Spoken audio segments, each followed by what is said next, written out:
সবাই কেমন আছো? আশা করি তোমরা সবাই খুব ভালো আছো, আমিও ভালো আছি। আর দেখেছো তো তেলের আওয়াজ পাচ্ছ তো, ফটফট করে ফাটছে। তেলগুলো গুড মর্নিং বলছে। আর সকাল সকাল মাছ এনে দিয়েছে, রুই মাছ। এই রুই মাছ ভাজানোর জন্য কড়াই তেল গরম হচ্ছে। আর কি কেটে নিয়েছি দেখো, তেলটা ততক্ষণ গরম হোক। ফুলকপি, দুটো ফুলকপি কেটেছি, এত ছোটো ছোটো ফুলকপি যে 6 জন মানুষের 2 বেলা হবেই না। কিন্তু আমাকে ভাবতে হলো যে 2 বেলা চালাতে হবে, আবার বেশি পদ করবো না, কিভাবে করা যায়। সেই জন্য ভাবলাম ঘরে বেগুন ছিল, একটু বেগুনটা দিয়ে দিই। আর আলু তো দেবই, আর সেই জন্য একটু বেড়েও যাবে বেগুন দিয়ে। আলু ফুলকপি বেগুন দিয়ে ঝোল করব। আসলে সবই তো একই গর্তে যাবে, সেই জন্য ভাবলাম এইভাবে আজকে খিচুড়ি একটা তরকারি রান্না করি, আলু ফুলকপি বেগুন দিয়ে। আর এখানে দেখো দেশি পটল বা ঢ্যাপা পটল যাই বলো না কেন, পটলগুলো কিন্তু খুব সুন্দর। এই পটলগুলো না বেশ সুন্দর নরম হয়ে যায় ঝোল ঢোকে। এই পটল দিয়ে ভাবছি একটু অন্য রকমের রেসিপি বা তরকারি রান্না করব, ঝোল ঝোল করে, মাখা মাখা যাই বলো। ঝোল করবো না, কারণ এটা ঝোল হলে ভালো লাগবে না। তাহলে পরে মাছটা ভেজে নিই। আর ফুলকপি কিন্তু অবশ্যই ভাপিয়ে নেবো, এই জন্য জল দিয়ে নিয়েছি। ভাপিয়ে না নিলে না ফুলকপির মধ্যে যত পোকা মাকড় থাকে সেগুলোও মরে যাবে, আর যে রাসায়নিক দ্রব্যগুলো দেওয়া থাকে গ্যাস ট্যাস হবে না। সেই জন্য এই ফুলকপিটা ভাপিয়ে নেবো। আর ছাদে গিয়েছিলাম, হাঁপিয়ে গেছি, দৌড়ে দৌড়ে ছাদে গিয়েছি। রিজুর বাবাকে বলেছিলাম একটু ধনেপাতা নিয়ে এসো, মাছ আনতে গিয়ে ভুলে গেছে। আর উপায় নেই, কি করা যাবে, উপায় বার করতেই হবে। একটা ধনেপাতা দিতে হবে। এই মনের মধ্যে কষ্টকট করছে যে এই কপি ঝোলের মধ্যে একটু ধনেপাতা দিলে কত ভালো লাগে। বাড়িতে ছিল এই বিলিতি ধনেপাতা, ভাবলাম ওইটাই তুলে আনি। দৌড়ে দৌড়ে গিয়েছে আর এসছি, হাঁপিয়ে গেছি। এই বিলিতি ধনেপাতা আমি খুব একটা খেতে চাই না, কিন্তু বাড়ির সবাই ভালোবাসে। কিন্তু ভাবলাম তাহলে আজকে এটা দিয়েই করি, দেখা যাক কেমন হয়। এমনিতে গন্ধ আছে, কিন্তু আমার এই গন্ধটা না ভালো লাগে না। তাই এই গাছের থেকে তুলে আনলাম বিলিতি ধনেপাতা। জানি না তোমরা নিশ্চয়ই অনেকে খেয়েছো, কেমন লাগে তোমাদের বলবে। আমার কিন্তু ভালো লাগে না এই ধনেপাতা, তবে আজকে এটা দিয়েই করবো। আর 2 রকম মশলা কেটে নিয়েছি। রাত্রে বাপ কাজের শেষ আছে। এই দেখো, এই মাছের ঝোলে দেবো শুধু পেঁয়াজ আর টমেটো বাটা আর জিরে বাটা, ব্যাস এই দেবো। আর রুটিন মশলা তো আছে, জিরে নুন হলুদ এগুলো তো আছে। আর পটলে দেবো আদা রসুন টমেটো পেঁয়াজ। তার সাথে আরেকটা জিনিস দেবো, সেটা পরে বলবো যখন করবো। যদি ওই মেনুটা করি তাহলে বলবো। আর কারেন্ট আছে, কারেন্ট থাকতে থাকতে না মশলাটা বেঁধে নিই তাড়াতাড়ি করে, তা নাহলে আমার সর্বনাশ। বাপরে বাপ, সর্বনাশ নিয়ে আসবে। আমি পারবো না হাতে মশলা বাটতে, আমার খুব বিরক্ত লাগে। আর বিরক্ত লাগার থেকেও হাতে কোমরে জোর নেই, এর জন্য আমার বিরক্ত লাগে। আর কপিটাও ভাপানো হয়ে গেছে, গ্যাসটা নিভিয়ে দিই, জলটা ঝরিয়ে নেবো। কারণ বেশি যদি সিদ্ধ করে নিই কপি আর খুঁজে পাওয়া যাবে না, গলে টলে খিচুড়ি হয়ে যাবে। তাহলে গ্যাসটা নিভিয়ে দিলাম। আর কপি এইবার করবো মশলাগুলো। মশলাগুলো করে নিই, একটু বেল কাটাতে হয় বলো তো সকালবেলা এদিকে।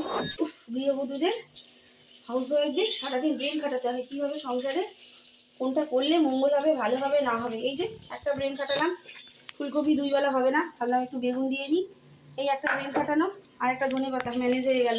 বাড়ির ধনেপাতাটা ভাগ্যিস ছিল, ম্যানেজ হয়ে গেল। এইভাবে ম্যানেজ করে করে বুদ্ধি খাটিয়ে চলতে হবে। তাহলে গল্প পরে, আগে মশলাটা বেটে নাও। কেমন ছটফট করছে আনন্দে। আর সবাইকে খাবার দিয়ে দিয়েছি, খাওয়া দাওয়া হয়ে গেছে, ওদেরও ব্রেকফাস্ট হয়ে গেছে। 9:30 বাজে, ওদেরও ব্রেকফাস্ট হয়ে গেছে। দেখেছ, দেখো কি মেয়ে। ওরে বাবা কি ভাব। লাভ বাট তো সবসময় লাভ করতেই ব্যস্ত। ওই দেখো গরুর পাখি কি করছে দেখো।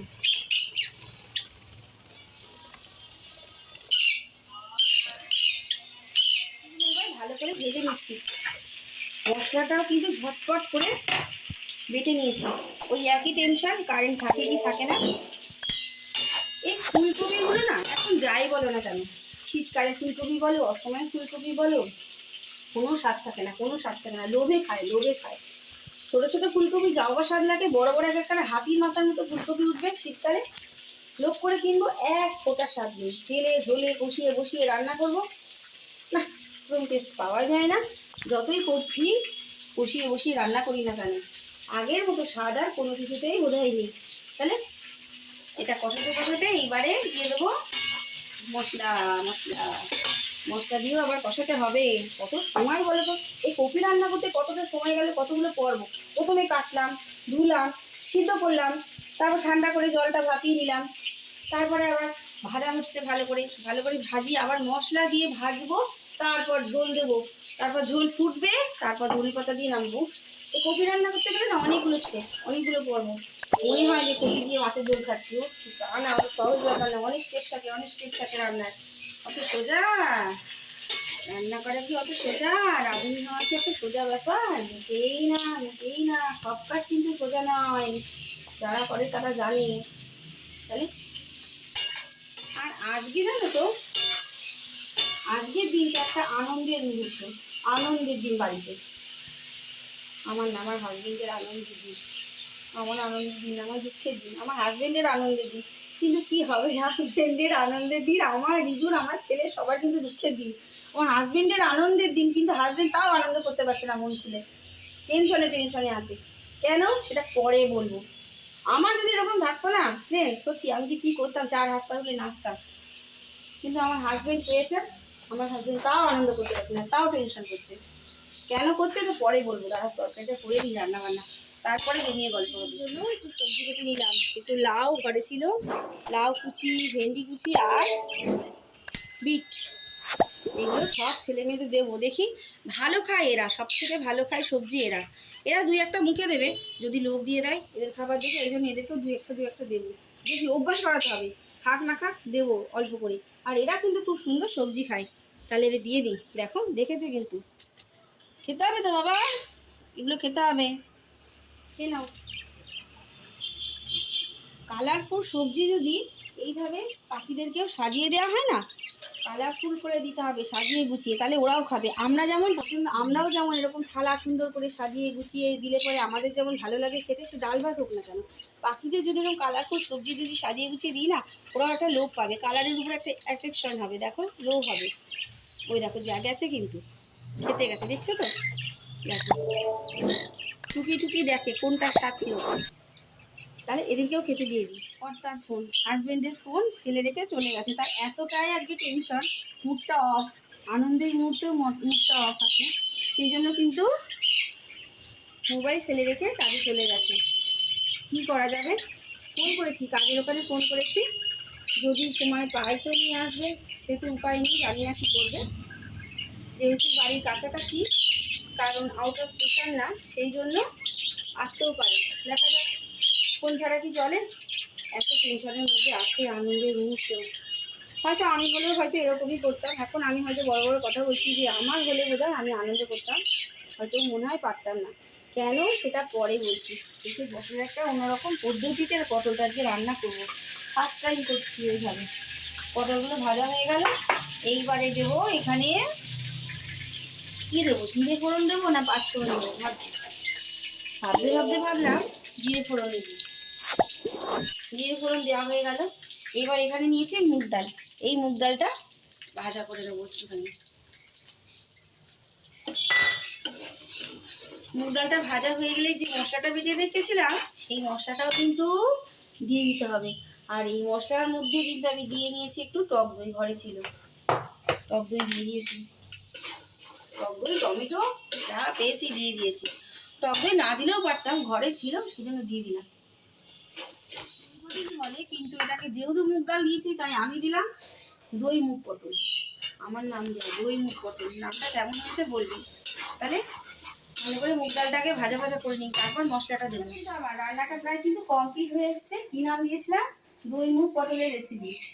দই পটল না, দই মুগ পটলের রেসিপি। আর এই দেখো হালকা পাতলা কপি দিয়ে মাছের ঝোল, দেখেছো তো? কমপ্লিট কমপ্লিট রান্না। এবার একটু ঘি দিয়ে দেবো এর মধ্যে, ঘি অন্তিম পর্যায়ে, অল্প একটু ঘি দিয়ে দিলাম। দেখো তো মুগ ডালগুলোও কিন্তু সিদ্ধ হয়ে গেছে এই জলে জলে। আর এই পটলগুলো খুব তাড়াতাড়ি সিদ্ধ হয়ে যায়। পটল সিদ্ধ হয়ে গেছে, মুগ ডাল সিদ্ধ হয়ে গেছে, মাখা মাখা হয়ে গেছে। ব্যাস আর 2 মিনিট বাদে আমি নিভিয়ে দেবো গ্যাসটা। পুজো কিন্তু কমপ্লিট হয়ে গেছে। দেখো ফুলের পরিমাণ খুবই কম, কম হলেও আমার মনটা কিন্তু খারাপ হয় না। তুলসী পাতা দিয়েও পুজো করে নিতে পারি, কারণ মনের ভক্তিই বড় ভক্তি। তাই গাছের থেকে কিছু ফুল পেয়েছি, আর কেনা গাঁদা ফুল দিয়ে পুজো করে নিলাম।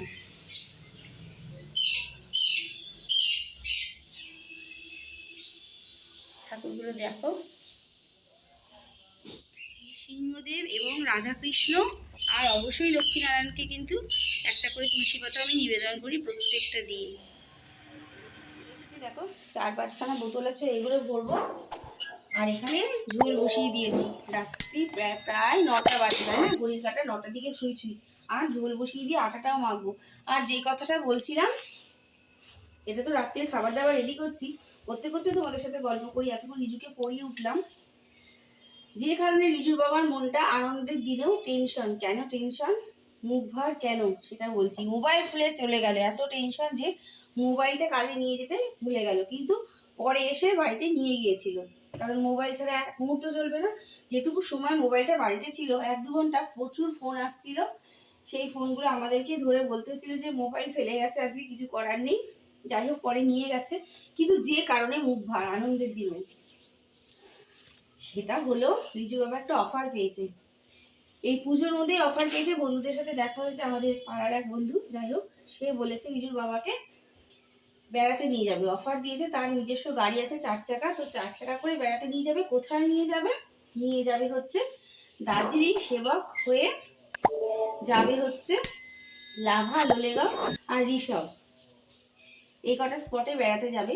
ডাইরেক্ট ট্রাভেলটা হবে পুরো তার নিজস্ব গাড়িতে 4 চাকায়। আর আমাদের বাড়ি থেকে শিলিগুড়ি ডিস্টেন্স হচ্ছে 575 কিলোমিটার।